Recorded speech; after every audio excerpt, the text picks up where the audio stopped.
마가복음 11장 20절부터 26절까지입니다. 11장 20절. 그들이 아침에 지나갈 때에 무화과 나무가 뿌리째 마른 것을 보고 베드로가 생각이 나서 여짜오되 라비여 보소서, 저주하신 무화과 나무가 말랐나이다.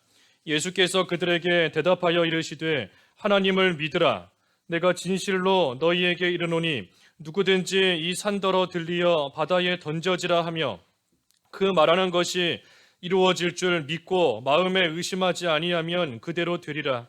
그러므로 내가 너희에게 말하노니 무엇이든지 기도하고 구하는 것은 받은 줄로 믿으라. 그리하면 너희에게 그대로 되리라. 서서 기도할 때에 아무에게나 혐의가 있거든 용서하라. 그리하여야 하늘에 계신 너희 아버지께서도 너희 허물을 사하여 주시리라 하시니라. 26절은 없습니다. 25절까지 봉독했고, 제목은 22절 말씀대로 하나님을 믿으라 제목입니다. 하나님을 믿으라. 오늘 제목입니다. 여기 20절과 21절 읽어주십시오. 20절. 그들이 아침에 지나갈 때에 무화과 나무가 뿌리채 마른 것을 보고 베드로가 생각이 나서 여짜오되 라비여 보소서, 저주하신 무화과 나무가 말랐나이다. 여기 20절인데 사실 그 앞에 12절부터 14절까지 말씀이 오늘 본문의 배경입니다. 여기 12절부터 보면 예수님께서 베다니에서 제자들과 함께 나오셨을 때에 마침 시장하셨다 그랬습니다. 시장하셔서 이렇게 보니까 저기 멀리 잎사귀가 있는 한 무화과 나무를 보셨어요. 그래서 그 나무에 가면 무화과 열매를 얻을 수 있겠다 하시고 가서 보셨는데, 가서 보니까 잎사귀 외에는 아무것도 없었다. 이는 무화과의 때가 아님이라 그랬습니다.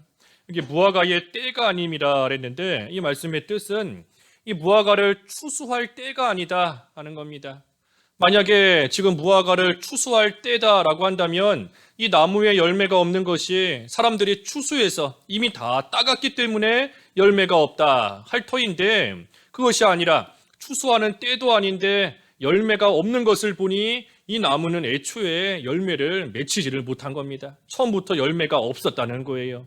그렇기 때문에 예수님께서 잎사귀만 무성하고 열매가 없는 그 나무를 저주하셨습니다. 14절에 이제부터 영원토록 사람이 내게서 열매를 따먹지 못하리라 하시고 그것을 제자들이 들었다 그랬습니다.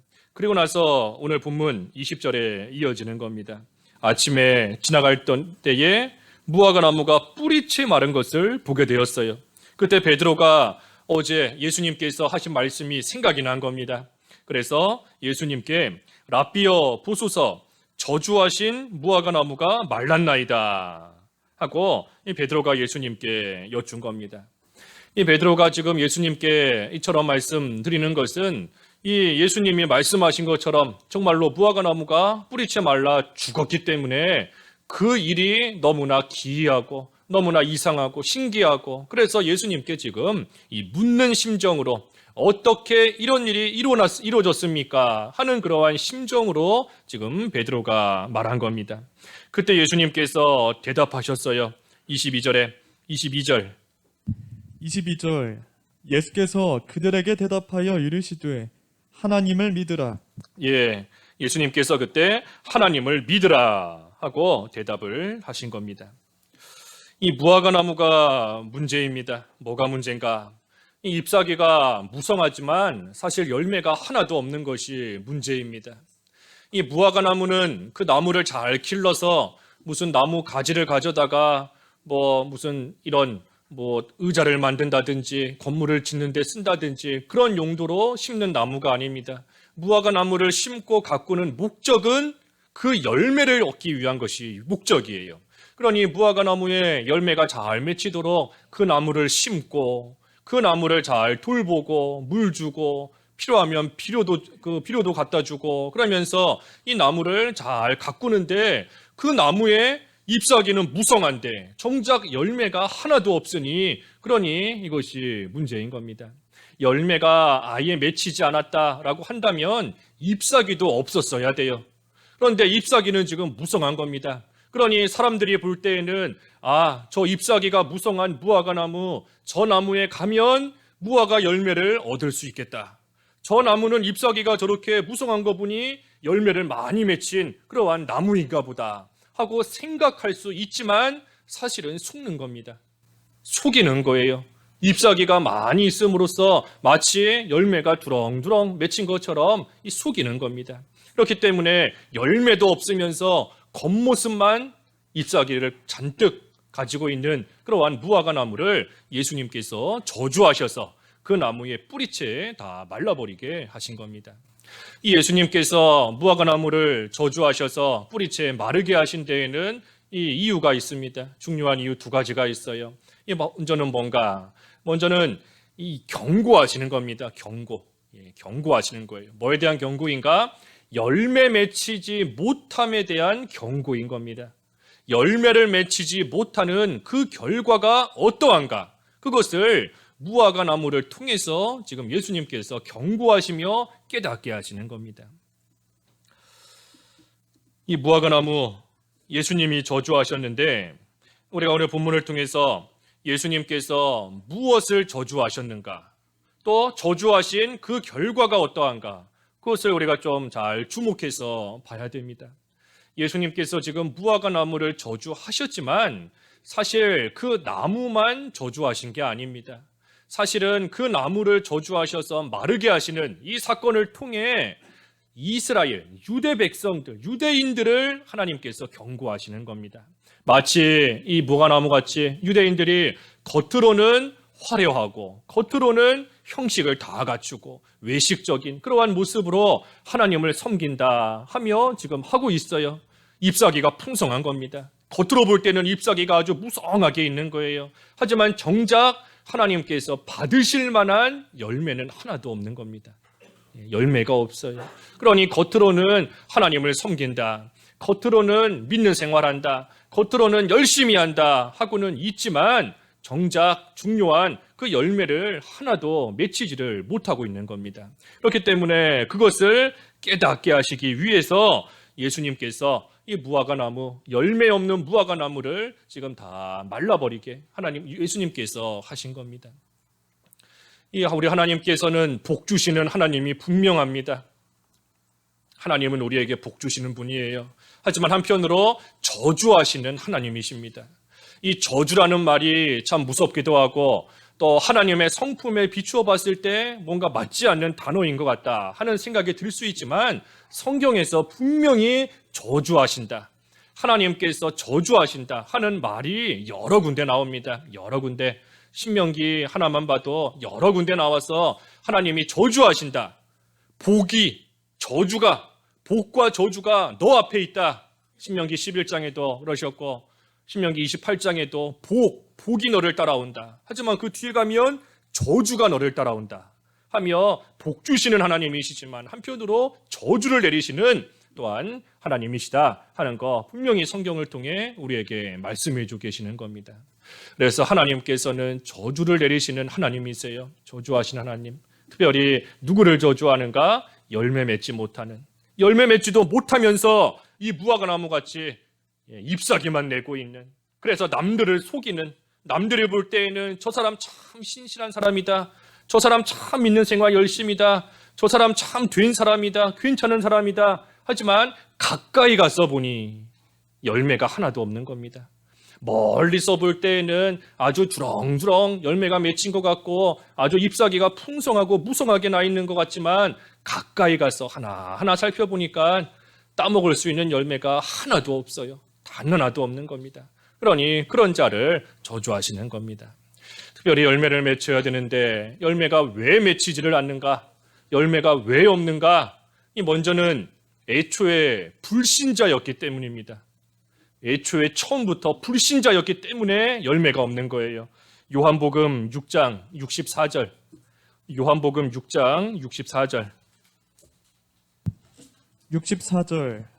그러나 너희 중에 믿지 아니하는 자들이 있느니라 하시니 이는 예수께서 믿지 아니하는 자들이 누구며 자기를 팔자가 누구인지 처음부터 아심이로라. 예, 이 가룟 유다를 가리켜서 하신 말씀인데, 이 가룟 유다 예수님의 제자지 않습니까? 우리가 이 육신의 눈으로 볼 때 예수님의 제자, 예수님을 따라갔던 수많은 사람들이 있습니다. 예, 수많은 사람들이 있어요. 그 5천 명, 남자만 5천 명 먹이실 때도 그 5천 명이 다 예수님 따라갔던 사람들인 겁니다. 근데 그 중에서도 특별히 12제자, 예수님의 12제자다라고 하면 우리의 육신의 눈으로 보고 생각할 때에 참 대단한 사람들이에요. 하지만 그 중에 한 명이 누구였지요? 그 중에 한 명이 가룟 유다였던 겁니다. 그 중에 한 명이 예수님을 안 믿는 사람이었어요. 애초에 택함 받지 못한 불신자, 불택자였던 겁니다.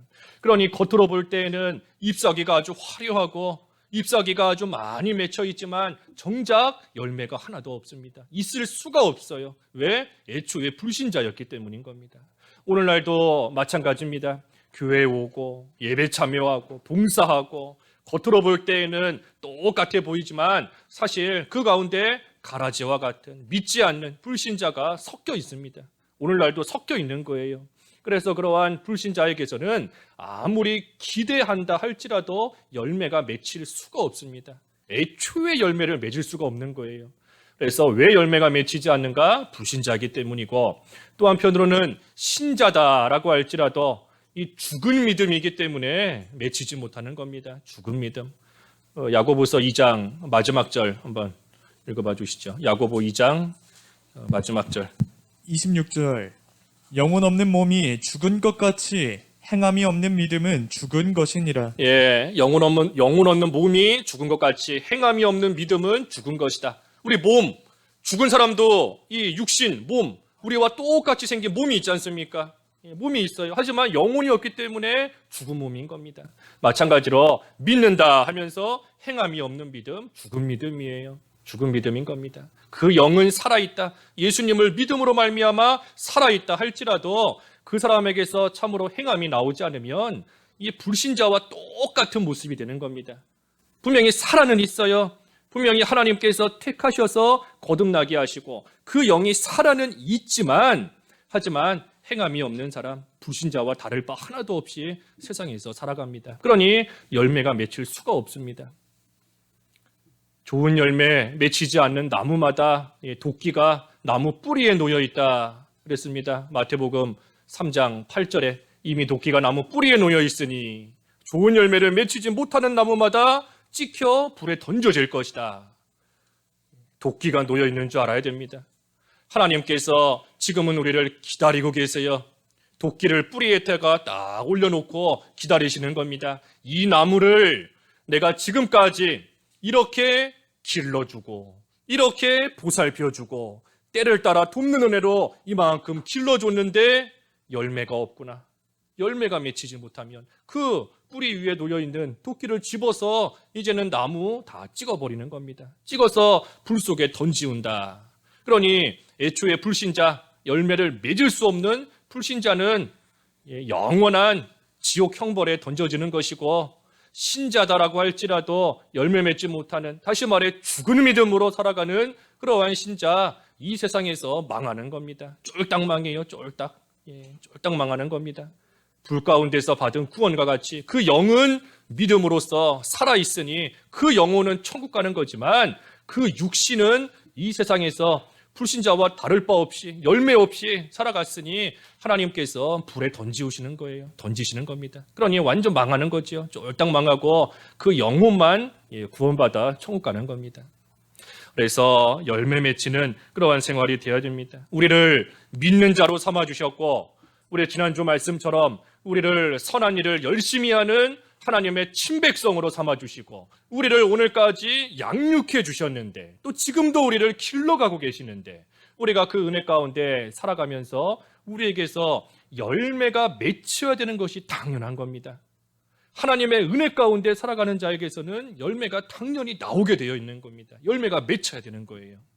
그래서 우리가 참으로 하나님께 감사함으로 바칠 만한 열매를, 또 우리 자신도 그 열매의 맛을 좀 맛볼 수 있는 그러한 열매, 우리 신앙생활 할 때에 좀 맛을 좀 봐야 되지 않겠어요? 신앙생활 하는 것이 재미가 없고 믿는 생활 하는 것이 고달프고 힘들기만 하고 그 열매가 없는 겁니다. 그 나무에서 나오는 좀 단 열매, 맛있는 열매를 먹으면 우리가 기쁘고 즐거워요. 하나님 섬기는 게 즐겁고 믿는 생활 하는 게 기쁘고 열매 하나 더 맺히면 좋겠다. 이런 열매 하나 더 생기면 좋겠다. 더 기쁨으로 하나님 섬길 수 있는 겁니다. 그래서 우리도 좀 맛을 볼 수 있는 그러한 열매, 또 다른 사람에게 유익을 좀 주고 다른 사람에게 기쁨을 좀 줄 수 있는 그러한 좋은 열매가 좀 많이 맺혀야 됩니다. 우리가 금년도 벌써 11월 달이지 않습니까? 벌써 11월이에요. 금년 한 해 코로나 때문에 참 어떻게 한 해가 지나갔는지 알지도 못하는 것 같은데 벌써 11월 딱 2달 남은 겁니다. 2달.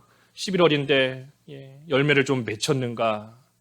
우리 이제 한 2주 지나면 추수감사절이지 않습니까? 금년에도 어김없이 찾아오는 추수감사절인데 하나님 앞에 말로만이 아니라 정말 감사합니다 하면서 바칠 만한 열매가 있는가? 하나님 앞에 뭘 가지고 나오겠어요? 추수감사절인데 그냥 매년 오는 감사절이구나. 하나님 감사합니다 하고 또 그냥 넘어가겠어요? 뭔가 추수한 것을 가지고 와서 하나님 앞에 바치며 하나님 감사합니다. 금년 한 해 내가 힘들고 어려웠지만 그래도 하나님께서 나를 양육시켜 주셔서 내가 이 열매를 가지고 하나님 앞에 바칠 수 있게 해주신 거 참으로 감사합니다 하며 우리가 준비가 좀 되어 있어야 되지 않겠습니까? 바칠 열매가 있는가? 믿는 생활 한 지도 벌써 수십 년인데 열매가 좀 맺혔는지, 작년이나 지금이나 똑같이 잎사귀만 무성하지 않은지, 남들이 볼 때에는 참 신실하다 하지만 하나님 보실 때에는 잎사귀만 무성하지 않은지, 우리가 좀 우리 자신을 돌아보고 이 열매가 좀 잘 맺히는 그러한 생활이 돼야 돼요. 우리가 맺혀야 될 열매 많지 않습니까? 빛의 열매도 있고 성령의 열매도 있고 회개에 합당한 열매도 있고 또 지식의 열매, 지혜의 열매. 우리가 오랫동안 배웠으면 우리가 또 늘 참 감사하며 자부심을 갖는 게 우리가 신앙의 선진들로부터 이 성경 말씀 잘 배웠다 하는 거 우리가 참 자랑거리로 삼지 않습니까? 그런데 자랑만 할 뿐 지식의 열매가 없어요. 아직도 하나님을 잘 모르고 아직도 하나님 앞에서 올바른 삶이 뭔지를 모르고 아직도 성경 말씀 제대로 모르고 지식의 열매가 좀 맺혀야 돼요. 능력의 열매, 경건의 모양만 있고 능력을 부인하는 거 잎사귀만 무성한 겁니다. 잎사귀만. 경건한 것 같아 보여요. 잎사귀만 무성하고 경건의 능력이 없는 거 열매가 하나도 없는 겁니다. 그래서 우리가 좀 열매가 맺히는 그러한 생활 돼야지. 그렇지 못하면 참으로 도끼가 나무 뿌리에 놓여 있다 그랬어요. 도끼가 나무 뿌리에 놓여 있다. 무서운 말씀인 겁니다. 그래서 예수님께서도 열매 맺히지 못하면 얼마나 비참한 가운데 빠지게 되는가 하는 것을 경고하시며 이 무화과 나무를 저주하신 겁니다. 또 왜 저주하시고 왜 마르게 하셨는가? 이 두 번째 이유는 이 교훈하시기 위함이에요. 교훈. 특별히 믿음에 대한 교훈을 주시기 위함입니다. 믿음에 대한 교훈. 아까 22절, 23절 다시 한번 읽어주시죠. 22절 예수께서 그들에게 대답하여 이르시되 하나님을 믿으라.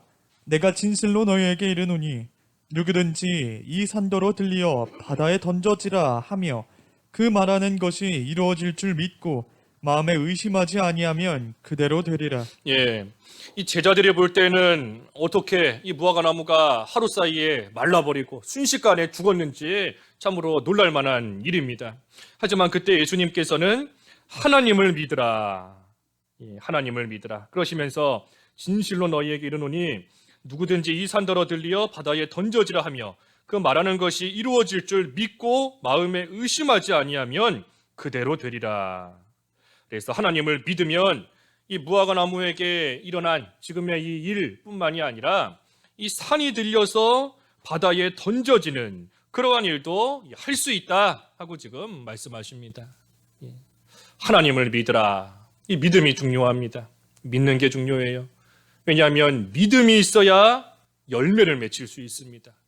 믿음이 없는데 열매 맺히는 그러한 생활 시작도 할 수 없고 그러한 생활 해나갈 수가 없습니다. 하나님을 믿는 거예요. 믿음이 중요합니다. 특별히 하나님을 믿는 이 믿음이 뭔가, 하나님을 믿으라 그랬는데 하나님을 믿는 믿음이 뭔가, 그 23절의 말씀처럼 이루어질 줄을 믿는 겁니다. 하나님을 믿는 게 뭔가 이루어질 줄을 믿는 거예요. 이루어질 줄을 믿는 거. 특별히 여기 이루어진다 그랬는데 이 하나님의 말씀이 이루어지는 겁니다. 항상 이루어지는 것은 내 소원하는 게 이루어지는 게 아니에요. 내가 원하고 내가 뜻하는 그게 이루어지는 게 아닙니다. 항상 이루어지는 것은 하나님의 뜻이 이루어져요. 우리가 이 23절, 24절, 또 22절도 그렇고 이 말씀을 잘못 이해하면 안 됩니다. 이 말씀이 뭐 우리가 무슨 소원을 가지고 하나님께 기도하면 하나님께서 다 들어주신다 하는 그런 말씀이 절대 아니에요. 우리가 뭔가를 원하면서 그것을 우리 입으로 이거 하면 좋겠다 하면 그게 다 이루어지게 해주신다 그런 말씀이 아닙니다. 이 말씀의 뜻은 하나님을 믿되 또 하나님의 말씀을 믿되 하나님이 말씀하신 대로 이루어진다는 것이 믿는 겁니다. 하나님의 말씀대로 이루어질 것을 믿으면 그 말씀대로 이루어 주신다는 거예요. 하나님의 말씀대로 하나님이 이루실 것이다. 하나님이 말씀하신 이대로 하나님께서 성취하실 것이다. 말씀대로 이루신다는 것을 믿는 겁니다. 그러면 하나님께서 그 말씀대로 되게 해주신다 하는 거예요. 그러니 산을 바다에 던지라 하는 하나님의 말씀이 있으면 그 말씀을 믿는 겁니다. 그러면 사람의 힘으로는 산을 바다에 던질 수 없지만 분명히 하나님께서 그 말씀하신 이상 그 말씀을 믿으면 그게 되는 겁니다. 그 말씀이 이루어지는 거예요. 그래서 내 뜻이 이루어지는 게 아닙니다. 내 뜻이 아니라 하나님의 뜻이 이루어져요. 하나님의 말씀이 이루어집니다. 그러니 우리 입장에서는 어떻게 해야 되겠습니까? 내 뜻을 하나님 뜻에 딱 맞추면 되는 겁니다. 하나님의 뜻은 여기 있는데 내가 원하는 거는 이쪽에 있어요. 그러니 하나님은 자꾸 나를 이렇게 끌고 가시는데 나는 자꾸만 내 뜻대로 이리로 가려고 하고 그러니 여기서부터 충돌이 생기는 겁니다. 그러니 믿는 생활하는 거 힘만 들고 내가 원하는 거 하나도 이루어지지 않고 내가 바라는 대로 일이 되지도 않는다. 내가 이러려고 힘들게 하나님 믿느냐 하면서 원망하고 낙심하는 겁니다. 하지만 우리가 할 일은 하나님의 뜻에 나의 뜻을 딱 맞추는 겁니다. 딱 일치시키는 거예요. 이 일치시키는 방법이 뭔가? 그게 바로 기도하는 겁니다. 기도하는 거. 밑에 24절 읽어주십시오. 24절 그러므로 내가 너희에게 말하노니 무엇이든지 기도하고 구하는 것은 받은 줄로 믿으라. 그리하면 너희에게 그대로 되리라.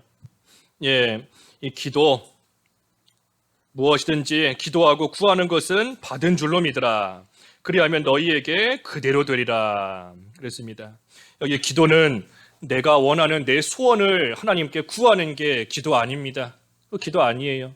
하나님 나 이거 해주세요. 하나님 이거 필요합니다. 하나님 나 몸이 아파요. 건강시켜주세요. 하나님 우리 자녀들 문제 있습니다. 자녀들 이렇게 하게 해주세요. 그 기도 올바른 기도 아닌 겁니다. 내 소원, 내 뜻 그거 하나님께 아뢰는 게 기도 아니에요. 기도가 뭔가 조금 전에 증거한 것처럼 하나님의 뜻에 내 뜻을 딱 갖다 맞추는 게 기도인 겁니다. 그게 기도예요. 그러니 하나님의 뜻이라면 비록 내가 힘이 들어도 감당할 수 있는 힘을 주십시오. 올바른 기도인 겁니다. 하나님의 뜻이 이거라면 비록 내가 원하는 것은 이거였지만 그래도 하나님의 뜻대로 잘 순종하며 따라갈 수 있게 해주십시오. 그게 올바른 기도인 겁니다. 예수님께서도 그렇게 기도하셨잖아요. 하나님께서 이 잔을 옮길 수만 있다면 옮겨주시옵소서. 하지만 내 원이 아니라 아버지의 원대로 되기를 바라나이다. 하나님의 뜻에 자기의 뜻을 딱 갖다 맞추는 겁니다. 내가 원하는 것이 있지만 그리 아니하실지라도 내가 바라는 게 있지만 하나님께서 나를 이 풀무불 가운데서 나를 건지시기를 원하지만 나를 살리시기를 원하지만 이 사자굴에 안 들어갈 수 있도록 나를 살려주시기를 원하지만 그리 아니하실지라도 하나님의 뜻이 그게 아닐지라도 나는 하나님의 뜻대로 순종하며 나아가겠습니다. 그러니 감당할 수 있는 힘을 주시고 감당할 수 있도록 나를 붙들어 주시옵소서 하는 기도가 올바른 기도인 겁니다. 그래서 하나님의 뜻에 나를 맞추는 게 기도예요. 그러니 기도하면 할수록 점점 일치가 되는 겁니다. 하나님의 뜻 여기 있고 내 뜻 여기 있는데 기도 조금 하면 요만큼 오는 거예요. 좀 더 하면 이만큼 가고 조금 더 하면 이만큼 가고 좀 더 하면 나중에는 딱 하나가 되는 겁니다. 그래서 하나님의 뜻대로 살아가는 그러한 삶을 사는 법이 기도하는 겁니다. 기도하는 거. 그래서 우리가 이 본문의 내용, 내가 원하는 대로 하나님께서 다 이루어 주신다. 기도하면 하나님이 다 해주신다. 절대 그런 뜻 아니다 그랬습니다. 그런 뜻 아니에요. 하나님의 말씀이 있어야 됩니다. 먼저는 산을 옮기라 하는 하나님의 말씀이 있고, 그 말씀이 있는 이상 그 말씀이 이루어질 것을 믿으며 하나님 앞에 기도하면 하나님께서 반드시 그 말씀대로 이루어 주신다 하는 겁니다. 그렇기 때문에 여기 24절 그랬죠. 무엇이든지 기도하고 구하는 것은 받을 줄로 믿으라 그랬나요? 그렇죠? 그랬죠? 받은 줄로 믿으라 그랬습니다. 받은 줄로, 이미 받은 것이나 마찬가지다 하는 겁니다. 하나님의 말씀이 있는데 그 말씀을 믿고 그 말씀을 붙잡고 기도하면 그 말씀이 반드시 이루어진다는 거예요. 그러니 이미 받은 줄로 믿으라. 받은 거나 마찬가지다 하는 겁니다. 그러니 우리가 먼저는 하나님의 말씀을 좀 많이 알아야 됩니다. 하나님의 말씀이 이루어지는 건데, 그럼 내가 그 말씀을 붙잡고 기도하면 반드시 이루어지는데, 말씀을 모르면 기도할 게 없어요. 기도할 게 없는 겁니다. 아니, 1시간을 기도 뭘 하라고 그러나, 아무리 기도하면서 하나님 이거 해주세요, 저거 해주세요, 아무리 기도해도 10분 지나고 조금 더 해도 15분 지나고 시간이 안 가는데 기도할 게 없다, 할 거 다 했다 기도. 하나님 말씀을 몰라서 그래요. 하나님 말씀을 붙잡고 기도해야 되는데, 그래서 하나님 말씀을 좀 많이 배워야 됩니다. 성경도 좀 읽으시고, 하나님 말씀도 묵상하고, 예배도 참여하며 배우고, 그래서 성경을 부지런히 읽고 배우고 그 말씀을 가지고 기도할 때에 그 말씀이 이미 이루어진 줄로, 이미 받은 줄로 여겨라. 하나님께서 반드시 성취시켜 주시는 겁니다. 그러니 하나님의 말씀을 많이 받아가지고 있는 사람은 이미 많이 가지고 있는 겁니다. 이미 많이 받은 거예요. 성경 말씀을 많이 가지고 있는 사람 이미 받은 겁니다. 많이 받은 거예요. 그리고 그 받은 거, 그것을 가지고 기도하는 만큼 그것이 내 거가 됩니다. 기도하는 만큼 내 거가 되는 거예요. 그래서 하나님을 믿는다 하는 사람은 날마다 더욱더 힘써 하나님께 기도하는 것이고, 기도하는 만큼 부요한 자가 되고, 기도하는 만큼 능력 있는 그러한 자가 되는 겁니다. 산을 옮기라, 산을 바다에 던지라 그랬습니다. 이 산을 바다에 던지는 거, 사람이 할 수 있는 일이겠습니까? 사람이 할 수 없어요. 우리 여기 교회 이사할 때도 이 강대상이나 의자 같은 거, 이것도 아무리 우리 힘센 청년이다 해도 혼자 들고 오는 사람 없더라고요. 한 두세 사람이 달라붙어서 낑낑거리면서 들고 와야 여기 2층까지도 들고 올 수 있는데, 하물며 이 산을 사람의 힘으로 옮긴다? 결코 할 수 없는 겁니다. 하지만 그와 같은 불가능한 일이다 할지라도 하나님의 말씀이 있는 이상, 그 말씀을 믿고 기도하면 하나님께서 분명히 이루어 주신다는 거예요. 하나님께서 분명히 되게 해 주신다 하는 겁니다. 그러니 우리가 우리의 자신을 이렇게 볼 때, 참 나 같은 죄인이, 나 같은 되지 못한 자가 어찌 하나님의 죄 용서하심을 받을 수 있겠는가 하는 생각이 들 때가 있고, 또 마귀는 우리를 정죄하는 겁니다. 너 같은 죄인이, 너 같은 자가 무슨 하나님의 사람이냐, 너 같은 자가 뭐 주일이라고 교회 가서 예배한다 하느냐. 마귀는 우리를 정죄하며 흔들어요. 하지만 하나님께서 분명히 죄 용서 구하며 회개하면 용서해 주신다 말씀하셨기 때문에 우리가 그 말씀을 믿고 하나님 앞에 회개하는 겁니다. 그러면 하나님께서 그 말씀대로 우리를 용서해 주세요. 우리 앞에 큰 산과 같은 어려움이 있고 도저히 내 힘으로 감당이 안 되는 환난이고 고난이지만 분명히 하나님께서 너의 짐을 나에게 맡겨라. 나는 죽이는 하나님이 아니라 살리는 하나님이다. 나는 반드시 건지는 하나님이다. 말씀하셨으니 우리가 그 말씀을 믿고 하나님을 의지하면서 하나님을 따라갈 때에 우리가 또한 날마다 살아나는 그러한 생활 이루어지는 겁니다. 될 수 있는 거예요. 그래서 하나님의 말씀을 믿되 우리는 또한 하나님을 믿습니다. 하나님을 믿어요. 하나님의 말씀에 생명이 있습니다. 말씀 속에 생명이 있어요. 말씀에. 우리를 거듭나게, 우리를 중생 다시 살리신 것도 말씀으로 살리신 것이고, 죽은 나사로 예수님께서 나사로야 나오너라 하고 말씀하실 때도 딴 거 아니에요. 말씀으로 살리신 겁니다. 말씀으로. 반대로 오늘 본문의 무화과나무 하루아침에 말라 죽게 하시는 것도 말씀으로. 예수님께서 무화과나무를 말씀으로 저주하셨기 때문에 무화과 나무가 마른 겁니다. 뭐 저절로 마른 거 아니에요. 말씀하셨기 때문에. 그 말씀 안에 살고 죽는 게 있는 겁니다. 말씀 속에.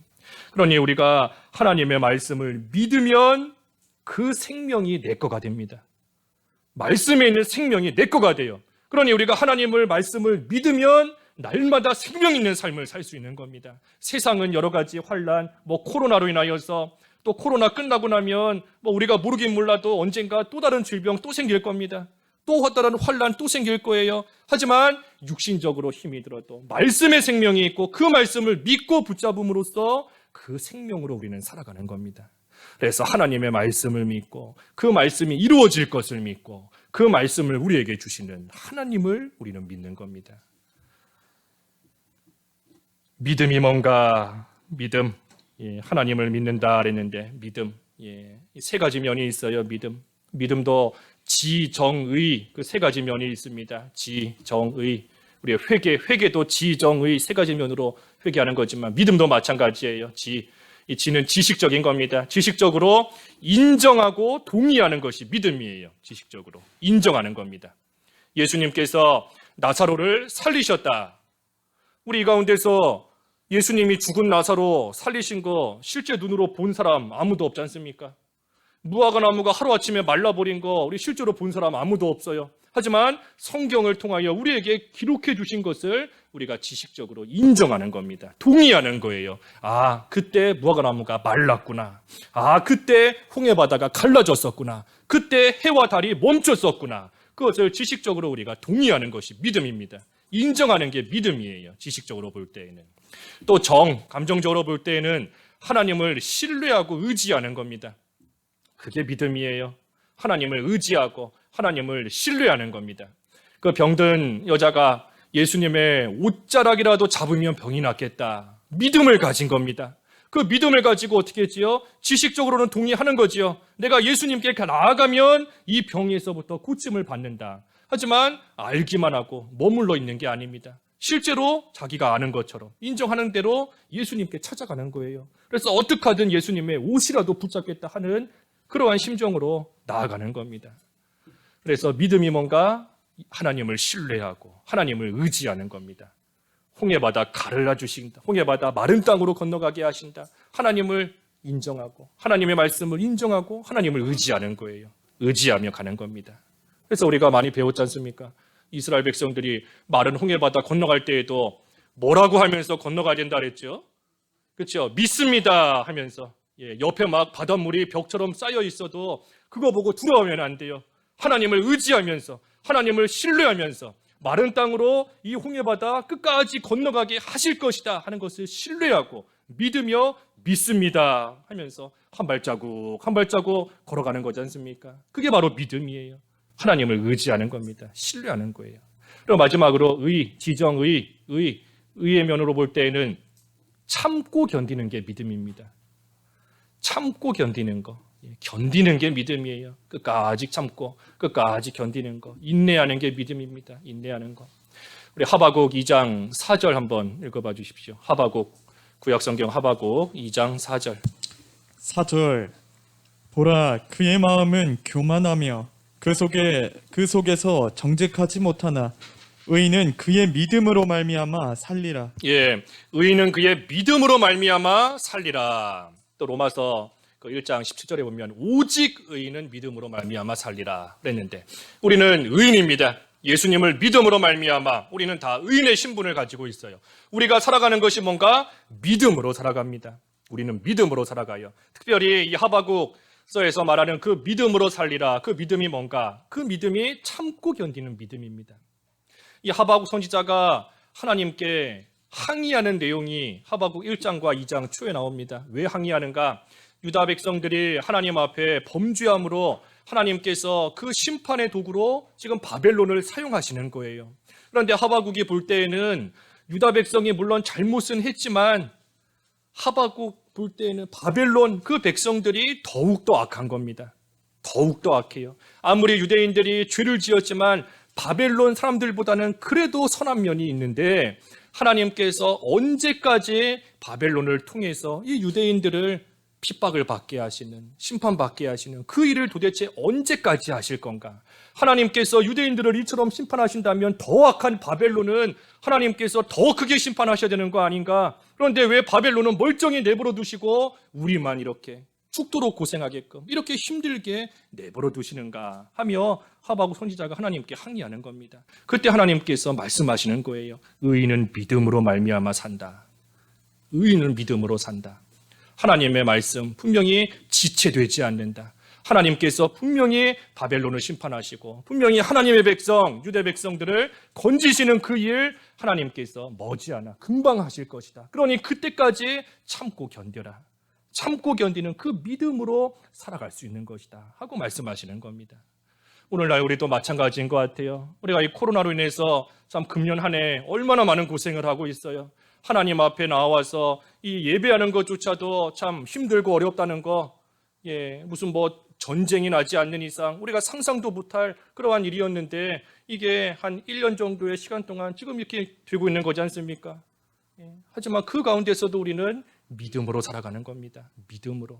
분명히 하나님께서 하나님의 백성 사랑하시고 하나님의 백성 분명히 살리시는 하나님이시고 우리를 분명히 건지신다 말씀하셨으니 그 말씀을 믿고 아무리 힘이 들어도 참고 견디는 거예요. 참고 견디는 거. 그것이 믿음인 겁니다. 그래서 하나님을 믿는 믿음이 뭔가? 하나님께서 이루실 것을 인정하고 그 하나님께 기도하며 하나님을 의지하고 하나님께서 이루실 때까지 참고 견디는 거. 그것이 바로 하나님을 믿는 믿음인 겁니다. 그러니 우리에게 그 믿음을 가지라 하는 겁니다. 하나님을 믿으라. 하나님을 믿으라. 그래서 하나님을 믿는 믿음으로써 나아가는 것이고, 그리고 특별히 기도한다 그랬는데 여기 마지막 25절에 보면 기도할 때 한 가지 주의할 점이 있어요. 25절. 서서 기도할 때에 아무에게나 혐의가 있거든 용서하라. 그리하여야 하늘에 계신 너희 아버지께서도 너희 허물을 사하여 주시리라 하시니라. 이 기도하는데 특별히 25절은 그 하나님과 이 막히면 안 된다 하는 뜻입니다. 하나님과의 이 통로가 막히면 안 돼요. 여기 사람 서서 기도할 때에 아무에게나 이 혐의가 있거든 용서하라.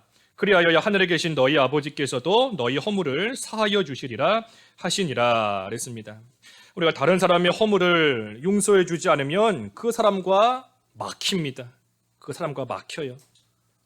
그 사람 생각하면 기도도 잘 안 되고 그 사람 생각하면 속에서 막 화가 나오는데 믿는 생활 제대로 할 수 없습니다. 또 내가 그 사람 용서하지 못하면서 나는 하나님께 하나님 나 용서해 주시옵소서.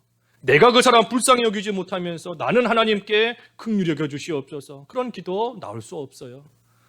열매, 좋은 열매 맺힐 수 없는 겁니다. 그러니 우리가 어떻게 해야 되는가? 특별히 기도하지만 다른 사람을 용서해 줄 것을 용서해 주고 용납해 줄 거 용납해 주고 이해해 줄 거 이해해 주고 좀 마음을 좀 넓게 써야 됩니다. 우리 마음이 좁아지면 안 돼요. 사도 바울이 고린도 교회에 그 권고하는 말씀 중에 하나가 너희 마음을 좀 넓혀라. 마음을 좀 좁게 쓰지 말고 너희 마음을 좀 넓혀라 하는 것이 바울의 권고인 것인데 우리도 우리 마음을 좀 넓혀야 됩니다. 내 마음을 넓혀서 불쌍히 여기고 좀 사랑을 좀 베풀고 좀 이해해주고 용서해주고 그게 그 사람을 살리는 게 아니라 내가 사는 겁니다. 내 마음이 넓어질 때 내가 사는 거예요. 내가 하나님 나라를 누릴 수 있는 것이고 내가 하나님께 가까이 나아가고 내가 살고 나를 통해 좋은 열매가 맺히는 겁니다.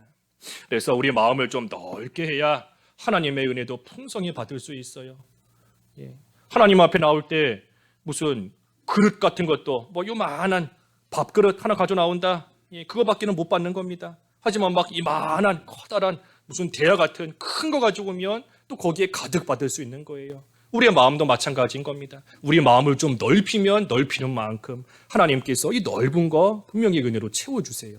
그래서 우리의 마음을 좀 넓히고 잘못한 사람이 있어도 그 허물을 좀 용서해 주면서 하나님께 기도하는 생활 할 때에 하나님과도 막힘이 없는 것이고 하나님의 뜻대로 또 모든 것을 강구하는 그러한 생활 해나갈 수 있는 겁니다.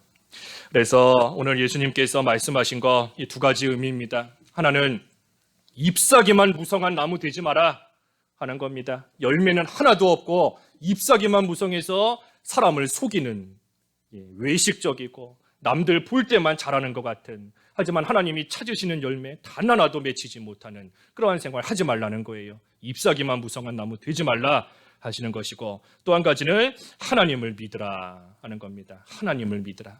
그래서 하나님의 말씀대로 반드시 이루어진다는 거, 하나님의 말씀을 붙잡고 기도하면 하나님께서 되게 해주신다는 거, 그것을 믿으라는 겁니다. 그래서 우리가 좋은 열매 맺히는 것도 하나님을 믿는 믿음이 있어야 돼요. 하나님을 믿을 때 좋은 열매가 맺힙니다. 또 우리가 우리 앞에 큰 산과 같은 어려움이 있어도 하나님의 말씀이 있는 이상 그 말씀을 믿으면 하나님께서 분명히 해결해 주세요. 하나님께서 분명히 그 산 바다에 던져지게끔 하나님께서 하시는 역사가, 하나님의 능력이 반드시 나타나는 겁니다. 그래서 우리가 믿음을 가지고 기도하고, 우리는 믿음으로 세상을 이기는 사람입니다. 다른 걸로 이길 거 없어요. 이길 수 있는 것도 없고, 믿음으로 세상을 이깁니다. 믿음으로 세상을 이기고, 믿음으로 이 세상을 살아가고, 그래서 믿음으로 말미암아 좋은 열매가 많이 맺힐 수 있는 그러한 저희들의 삶이 다 되어야 되겠습니다. 말씀 생각하시면서 각자 기도하시죠. 네, 기도하겠습니다. 하나님 아버지, 저주받은 무화과 나무와 같이 저희들도 잎사귀만 무성한 그러한 나무 되지 않게 하여 주시옵시고, 좋은 열매가 많이 맺혀야 되겠사오니 하나님을 믿는 믿음으로 살아가게 하여 주시옵소서. 예수님의 이름으로 기도하옵나이다. 아멘.